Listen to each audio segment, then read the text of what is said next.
Hola, hermano en Jesucristo, bienvenido a Torres, Arte y Teología. Recordamos que estamos presentando un ensayo en defensa del quinto dogma mariano, como María corredentora, mediadora y abogada. Este vídeo le vamos a dedicar a presentación del papel de María como hija en relación a las tres personas de la Santísima Trinidad. María como hija de Dios Padre. Además de la única filiación natural del Hijo respecto a Dios Padre, Santo Tomás de Aquino distingue hacia las criaturas dos tipos de filiaciones: filiación por creación y filiación por adopción. La filiación por creación es la otorgada por Dios al hombre por semejanza intelectual, referenciada siempre al Hijo por quien todo es hecho. Por tanto, le es propia por su racionalidad. Y la filiación por adopción considera Santo Tomás que es la que perfecciona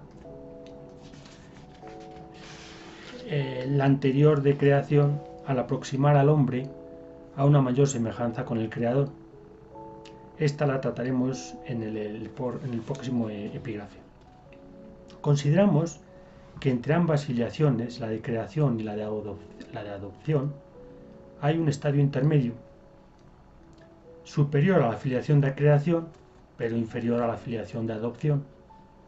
A esta filiación intermedia podríamos llamarla filiación de Abraham, porque se adquiere por medio de la fe y nos aproxima a Dios en un plano espiritual. Aquí Dios añade atributos nuevos con los que acercarnos a su imagen y semejanza: la elección del patriarca, su bendición y la promesa de descendencia ratificada por un pacto sobre el que formará su pueblo.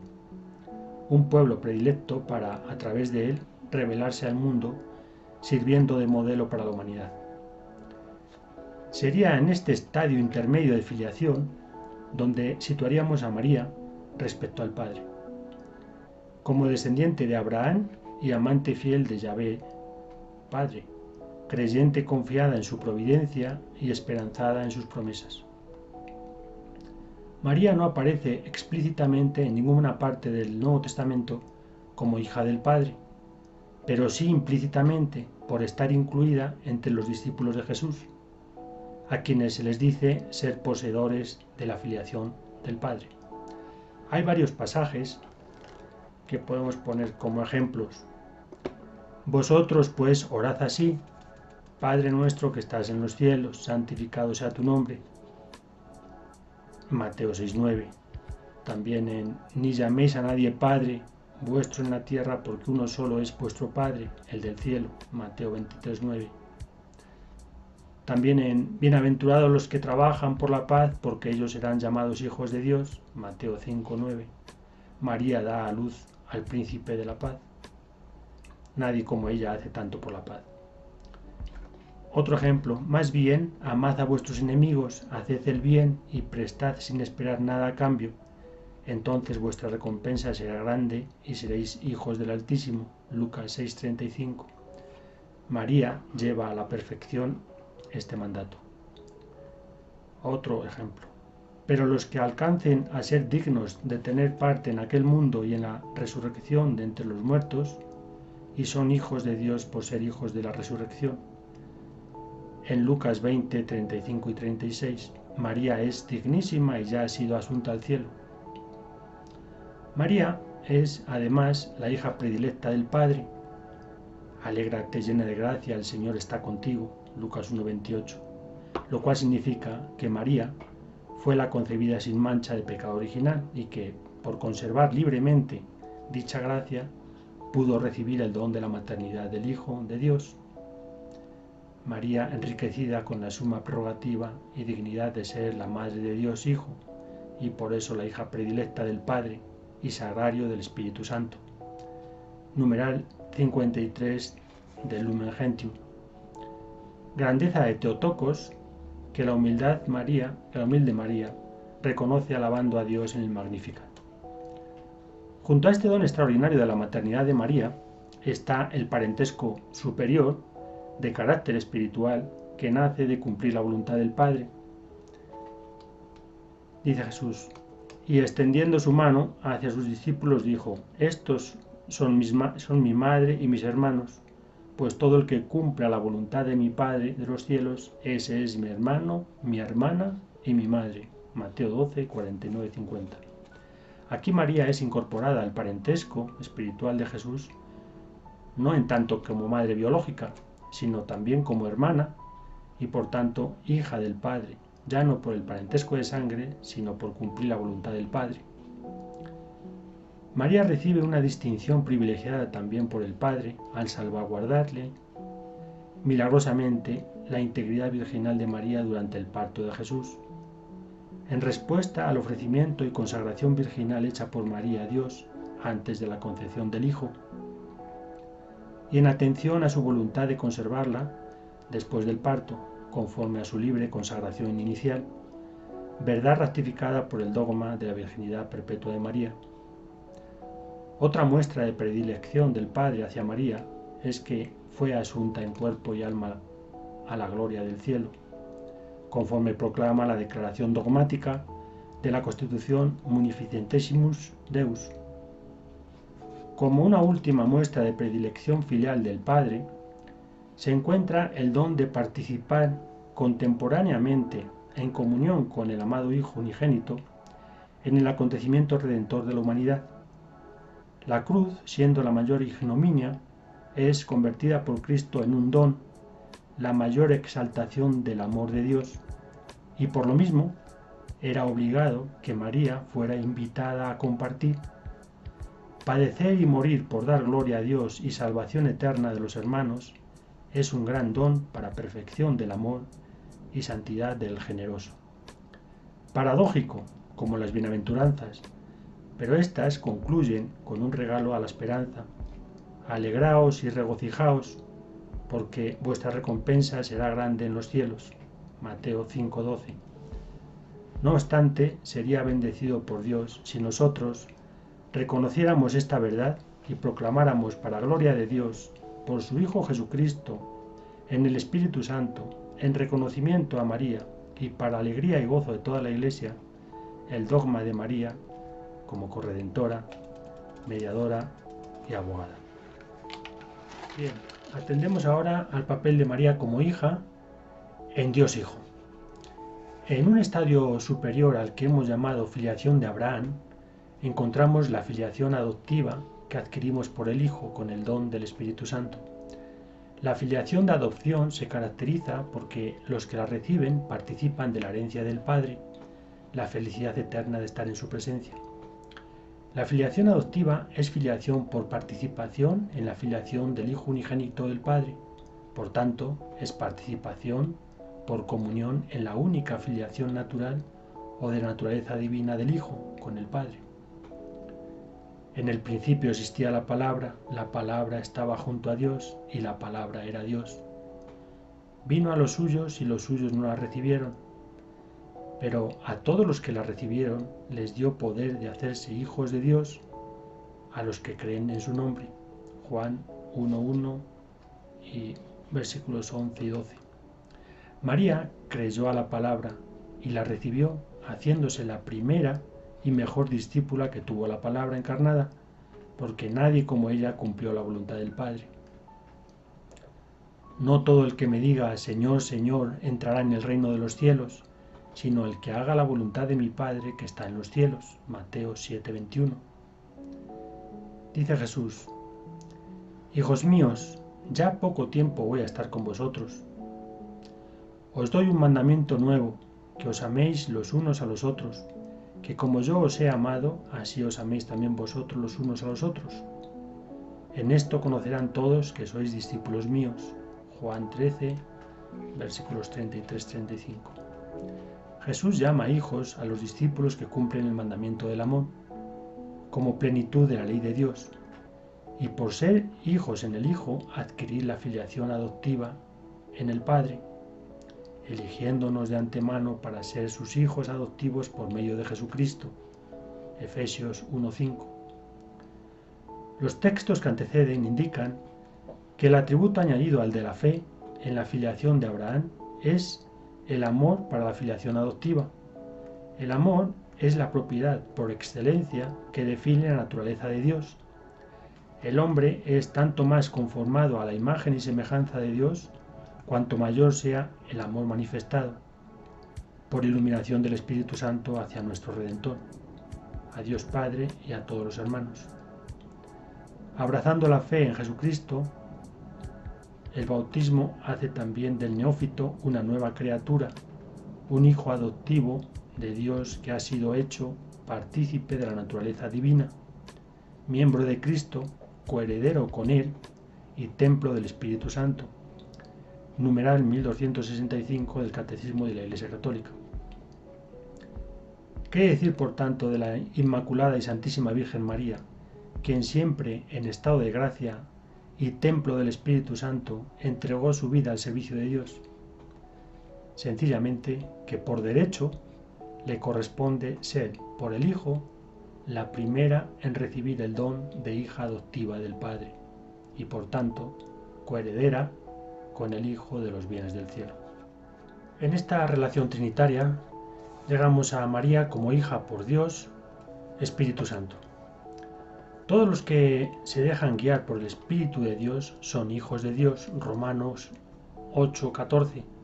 En María, el Espíritu no solo guió, sino que vive permanentemente.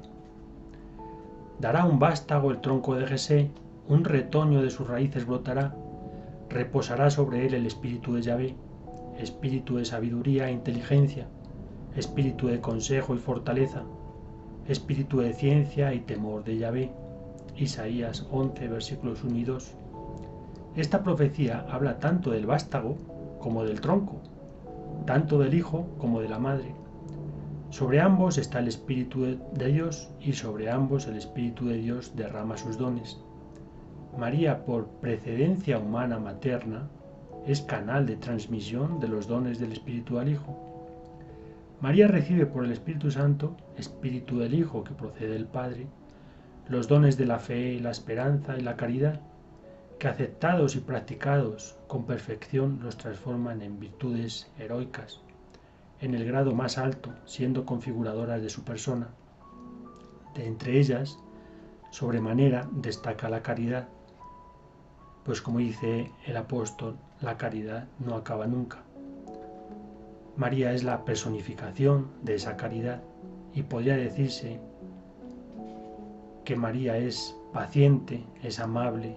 María, la caridad, no es envidiosa, no es jactanciosa, no se engríe, es decorosa, no busca su interés, no se irrita, no toma en cuenta el mal, no se alegra de la injusticia, se alegra en la verdad. Todo lo excusa, todo lo cree, todo lo espera, todo lo soporta. Primera de Corintios 13, versículos 4 y 7. Al Espíritu Santo se le reconoce, entre otros muchos atributos, como el santificador. Es la misión propia o que pertenece específicamente a la tercera persona de la Santísima Trinidad. María, que recibió la gracia de su Inmaculada Concepción, cuya alma nunca conoció mancha de pecado original, alejada libremente de cualquier otro pecado, y que fue, por obra de Dios, la llena de gracia, no puede recibir adjetivo más personalísimo, precediendo a su nombre, que el de Santísima, pues es el grado más alto de santidad que puede alcanzar una criatura por la efusión del Espíritu Santo. María, después de la ascensión del Señor, forma parte integrante de la Iglesia primitiva, reunida con los 12 apóstoles y primeros cristianos. En el cenáculo, implora con ellos el Espíritu Santo. María es, excluyendo la posición jerárquica de la figura de Pedro, el miembro humano más eminente de las que conforman la Iglesia, el cuerpo místico de Cristo, pues es la madre de la Iglesia. María es, por el Espíritu Santo, la señora de todos los pueblos, pues todos los pueblos están llamados a ser parte de la Iglesia, el único pueblo de Dios. Su posición eminente en la Iglesia queda manifiesta después de su asunción, pues es entonces cuando se aprecia su misión universal, continuadora en la historia de la salvación. Una vez que hemos expuesto teóricamente los vínculos relacionales de María con las tres personas de la Santísima Trinidad en su papel de madre, esposa e hija, vamos a pasar ahora a un nivel aplicado, en el que consideramos que María está prefigurada tipológicamente en el Antiguo Testamento en los roles que cumple de esposa y madre, y por tanto un respaldo bíblico para apoyar los argumentos que defienden la procedencia del proclamar a María como corredentora, mediadora y abogada. Aparte de los habituales y conocidos pasajes bíblicos en los que se extrae un significado analógico, como el de llamado protoevangelio, referencias directas de algunos profetas, donde se reconocerá en María a la mujer esperada, u otros pasajes donde aparecen múltiples elementos prefiguradores del papel de María, identificamos personajes e historias que indican fueron recogidos en las Sagradas Escrituras con el propósito explícito de prefigurar a la Santísima Trinidad y a la Virgen María en su estrecha, personal y detallada relación con las tres personas divinas. En esta inmersión bíblica vamos a hacer una introducción sobre la tipología de Dios uno y trino. La Biblia es la palabra de Dios revelada y está plasmada en los textos conforme Él, como autor real o intelectual, inspiró a los diferentes autores mediatos o materiales. Por tanto, absolutamente todo lo recibido tiene un sentido, una intención didáctica con la que darse a conocer al hombre. En la mayoría de las intervenciones de Dios en el Antiguo Testamento, se presenta con su atributo de unicidad, aparece en singular como Yahvé, Señor o Dios, y el trato recibido por sus interlocutores, los patriarcas y profetas, es hacia un ser singular. Y aunque en alguna ocasión se autodesigna en plural, hagamos al ser humano a nuestra imagen, como semejanza nuestra, Génesis 1:26, sin embargo, es a partir de la revelación del misterio del ser trinitario y uno de Dios, cuando el trato hacia Él combina por igual el plural y el singular. Singular porque a pesar de ser tres personas diferentes, de naturaleza divina sigue siendo único Dios, lo que se comprueba cuando Jesús dijo: amarás al Señor tu Dios con todo tu corazón, con toda tu alma y con toda tu mente, Mateo 22:37, o el que es de Dios escucha las palabras de Dios, Juan 8:47.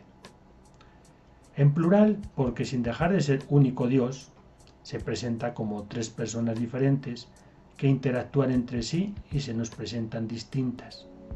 Así, el que me ha visto a mí ha visto al Padre, Juan 14:9, o y yo pediré al Padre y os dará otro paráclito para que esté con vosotros para siempre, Juan 14:16. Los exégetas cristianos han confluido en determinar que tanto el Antiguo Testamento como el Nuevo Testamento hay que referenciarlos a Cristo. Y efectivamente, en su mayor parte así es, pues Jesucristo es Dios encarnado en hombre perfecto, que vino en la plenitud de los tiempos a restaurar la gracia que la humanidad había perdido. En la interpretación de los textos del Antiguo Testamento, son numerosísimas las figuras tipológicas descubiertas en personajes, objetos y acciones que tienen por finalidad iluminar proféticamente al antitipo, Jesucristo. En menor medida, como es natural, aunque numerosamente, también a la Virgen María. Pero sorprende que en ningún caso se haya identificado en el Antiguo Testamento a alguien que sea tipo de la Santísima Trinidad. Al fin y al cabo, Jesucristo, siendo Dios, solo es la encarnación de la segunda persona de la Santísima Trinidad, no la Trinidad en plenitud. Por otra parte, respecto al judaísmo, la aportación singular de Jesucristo en orden al conocimiento de Dios está en la revelación del misterio de la Trinidad, en la unicidad de Dios, motivo por el cual fue condenado a muerte en la cruz. De ahora en adelante el Hijo del Hombre estará sentado a la diestra del poder de Dios, dijeron todos. Entonces, ¿tú eres el Hijo de Dios? Él les dijo: vosotros lo decís, yo soy. Dijeron ellos: ¿qué necesidad tenemos ya de testigos? Pues nosotros mismos lo hemos oído de su propia boca. Lucas 22, versículos 69 al 71. Condenaron por tanto como blasfemo lo que ellos interpretaron una ruptura del Dios único. Si nos atenemos al acertado apotegma de San Agustín, el Nuevo Testamento yace velado en el Antiguo Testamento y el Antiguo Testamento es revelado en el Nuevo Testamento, hemos de concluir que algo importante nos falta por desvelar en el Antiguo Testamento, que ya ha sido revelado en el Nuevo. Nada más y nada menos que la Santísima Trinidad. Una veladura que podría encontrarse en diferentes causas. La propia complejidad del misterio de la Santísima Trinidad, porque los cristianos como sucesores del pueblo de Israel mantenemos el prejuicio de que Dios revelado en el Antiguo Testamento es el de concepción hebrea, aceptando la realidad del monoteísmo trinitario solo como una novedad íntegramente revelada a partir de Jesucristo, sin antecedentes prefiguradores en el Antiguo Testamento. Porque es difícil pensar, ni siquiera sospechar, que encontremos un personaje bíblico con un perfil mínimamente analógico que nos anticipe a Dios en su insondabilidad, porque el mismo Dios ha permitido tener velada esa prefiguración. Así viene recogido, por ejemplo, en el numeral 66 del Catecismo de la Iglesia Católica. No hay que esperar otra revelación pública antes de la gloriosa manifestación de nuestro Señor Jesucristo.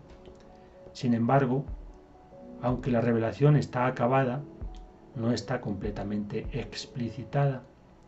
Corresponderá a la fe cristiana comprender gradualmente todo su contenido en el transcurso de los siglos. Y por último, quizás porque, conforme al ser trinitario de Dios, el tipo que lo prefigura no puede estar velado tras la imagen de un solo personaje del Antiguo Testamento.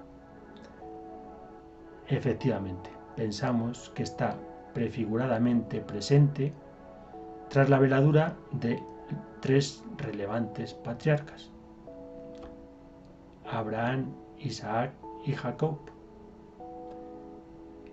Consideramos que Abraham, Isaac y Jacob son tipo de la Santísima Trinidad. Las razones que hay para sostener la afirmación de este título son abundantes.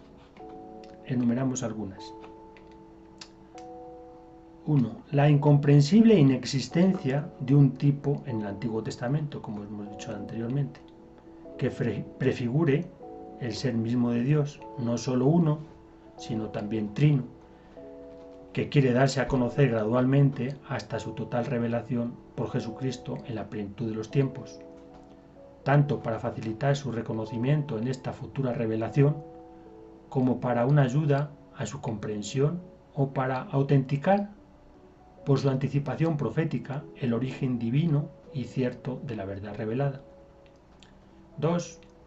La expresión "yo soy el Dios de Abraham, el Dios de Isaac y el Dios de Jacob", recogida en Éxodo 3:6, está recogida por primera vez en este pasaje y después en varios pasajes con idéntica estructura: Éxodo 3:15 y 16, Habacuc 2:14, y referida por el mismo Jesús en Mateo 22:32, Marcos 12:26 y Lucas 20:37, y después en Hechos de los Apóstoles 3:13 y 7:32. El motivo de que se repita como una fórmula cerrada e inalterable es significativo, y que se acompañe repetidamente la palabra Dios junto a cada uno de los tres nominados también es una llamada de atención. 3. Esta fórmula está yuxtapuesta e integrando la respuesta de Dios precisamente cuando Moisés pregunta a Dios su nombre. Dijo Dios a Moisés: "Yo soy el que soy", y añadió: "Así dirás a los israelitas: Yo soy, me ha enviado a vosotros". Siguió Dios diciendo a Moisés: "Así dirás a los israelitas: Yahvé, el Dios de vuestros padres, el Dios de Abraham, el Dios de Isaac y el Dios de Jacob, me ha enviado a vosotros. Este es mi nombre, para siempre, por él seré recordado generación tras generación". Éxodo 3, versículos 14 y 15. Una respuesta una respuesta en dos partes, muy adecuada al ser uno y trino de Dios. 4. El vincular el nombre de Dios a tres personajes indica una clara alusión a las tres personas trinitarias. Si fuera un simple y casual homenaje, recuerdo a los patriarcas antepasados, podría haber nombrado en alguna ocasión a otros dignos de mencionar, como Noé, el único justo de su tiempo, y de una fe probada, con quien estableció otra alianza, o haber omitido alguno, cambiando su número, pero no siempre son los mismos tres. Y es más, estos tres distinguidos patriarcas siempre son nombrados igual, es decir, Abraham con su segundo nombre, no el de Abraham, Isaac con el único nombre que recibe, pero Jacob siempre con el primer nombre, nunca con el segundo que le asignó Yahvé, Israel, tratándolo de diferente a este punto a Abraham. 5. Dios mismo hace un distingo entre el Jacob trinitario y el Jacob patriarca, pues en adelante no te llamarás Jacob, sino Israel, porque has sido fuerte contra Dios y contra los hombres, y has vencido. Se recoge en Génesis 32, versículo 29, y lo repite en Génesis 35, versículo 10, este mandato. Sin embargo, en Éxodo, que es posterior al Génesis, Dios sigue hablando de Jacob en vez de Israel, su nuevo nombre, cuyo significado es el que lucha con Dios. Y la misma aparente contradicción, porque sabemos que Dios no se puede contradecir, se da cuando Jesús también cita el pasaje de Moisés, mientras que, consecuente con lo dicho a Jacob, a los descendientes de este no los llamamos jacobitas, sino israelitas. Punto 6. La situación de la historia de estos tres personajes en el Génesis, primer libro de los revelados, tampoco es irrelevante, pues proyecta una idea jerárquica y referencial de todo lo revelado con posterioridad. 7. Desde un punto de vista de economía textual, lo natural es utilizar una sola vez la palabra Dios, acompañando al nombre de los tres patriarcas, máxime cuando sabemos que Dios no hace nada innecesario.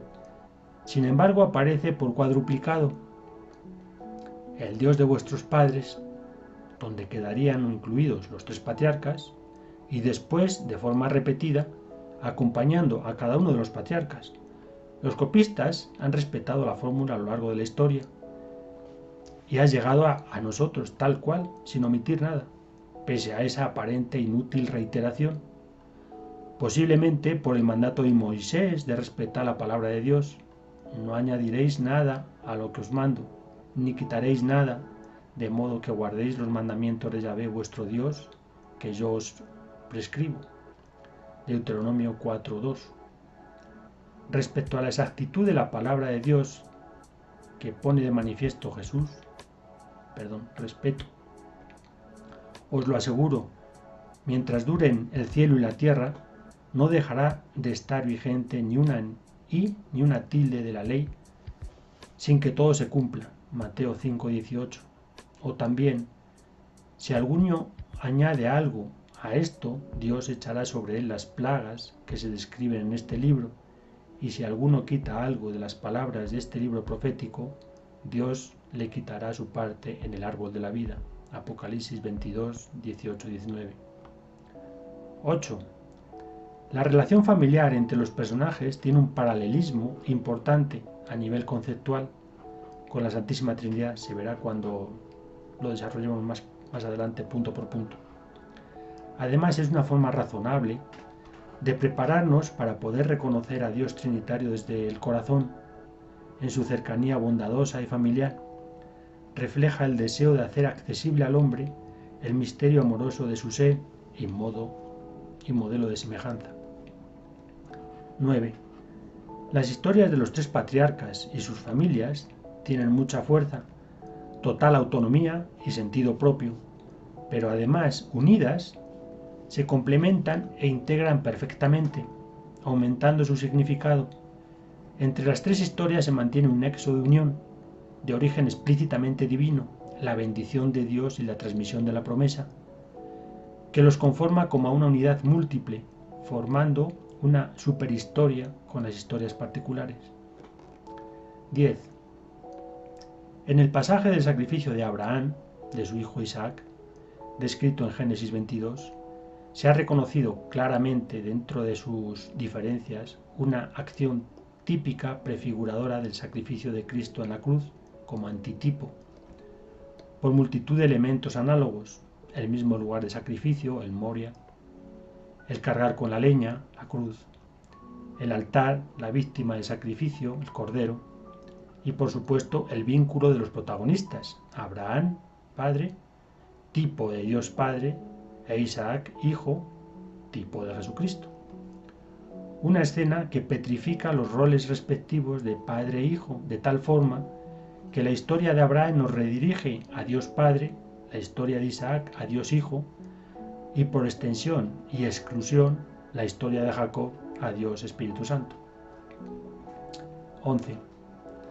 El esplendor que reciben las virtudes teologales de fe en la historia de Abraham, la esperanza en la de Isaac y el amor en Jacob son una llamada directa hacia el mismo Dios trinitario.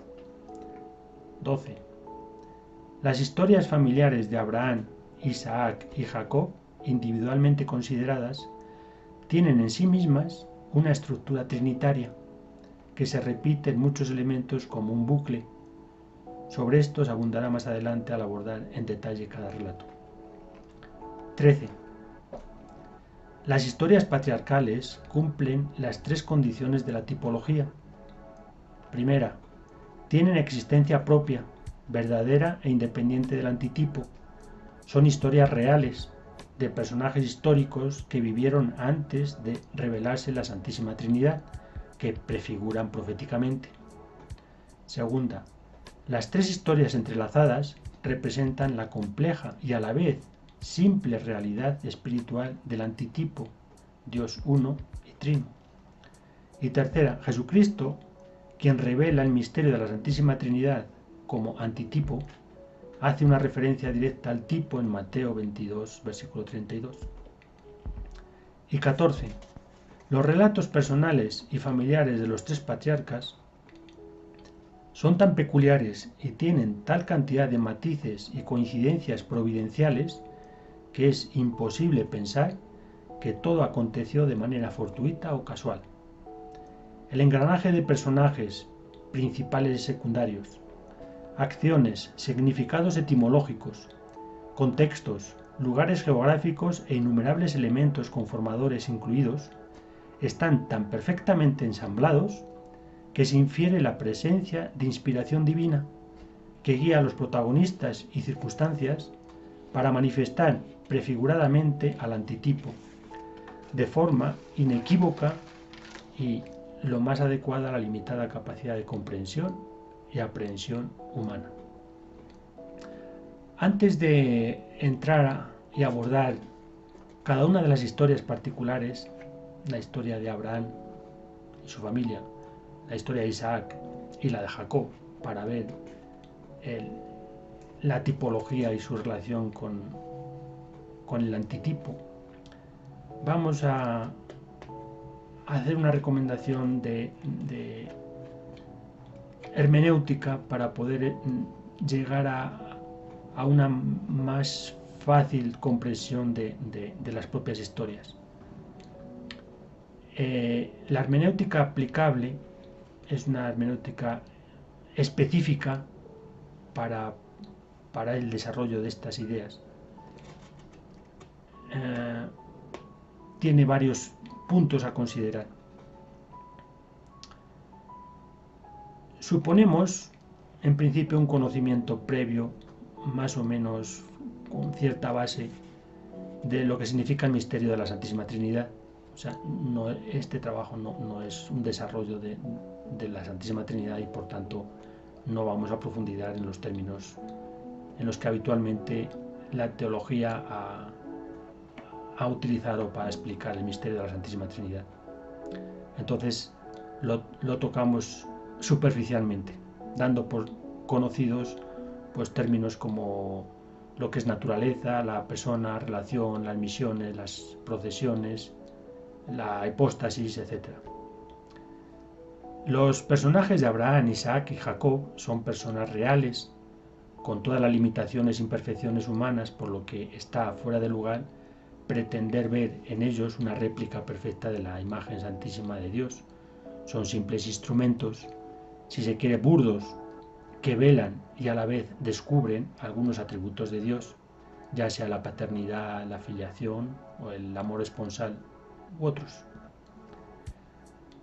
Consideramos que en las historias familiares de estos tres personajes tiene un papel fundamental la mujer, quien cumple el rol de esposa y madre, pues en él vemos prefigurada a la Virgen María en su relación con el antitipo de la Santísima Trinidad. Concretamente, vemos prefigurada a María en las personas de Sara, Rebeca y Raquel. Y son estas prefiguraciones de María lo que justifica que sean objeto de análisis. La correcta interpretación del tipo exige tener una visión de conjunto de las tres historias, enlazadas en una única historia, no acumuladas, sino comulgando unas de otras. Para ello es necesario eliminar la dimensión tiempo propia del hombre, cambiando la sucesión temporal de acontecimientos por una superposición de las tres historias, integrándolas en una sola, de forma que, por ejemplo, los personajes de Sara, Rebeca y Raquel confluyan simultáneamente en la persona de María, el antitipo, o la posición de Abraham en su rol de padre, prefiguración de Dios Padre, solape la paternidad de Isaac y la de Jacob, haciéndola coincidir con la propiedad del antitipo de ser Dios uno y tríuno simultáneamente.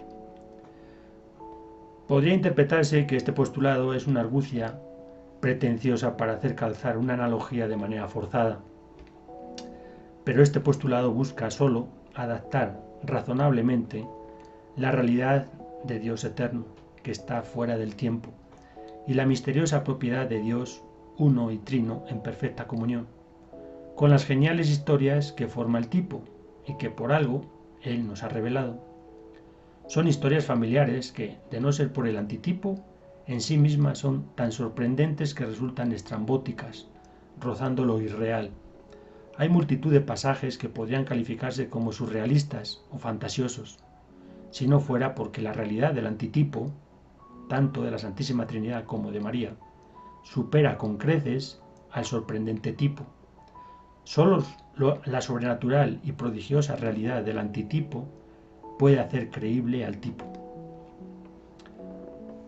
Las historias, a efectos expositivos, se abordarán individualmente y por el orden temporal en el que aparece en el Génesis, pero sin olvidar que es una visión parcial y siempre teniendo presente el postulado en el que ficticiamente eliminamos el factor tiempo. Son muchísimas las analogías existentes entre la historia del tipo y el antitipo, pero solo se contrastarán las analogías relevantes que tengan un paralelismo manifiesto.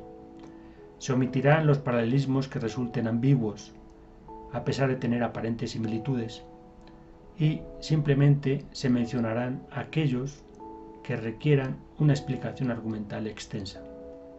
El potencial del tipo que se abre al análisis en relación al misterio de la Santísima Trinidad es tan amplio y profundo que queda fuera del propósito del presente trabajo. En el próximo vídeo trataremos individualmente las historias de Abraham, la de Isaac y la de Jacob. Sin otro particular, deseo que la Señora de todos los pueblos te proteja. Un saludo.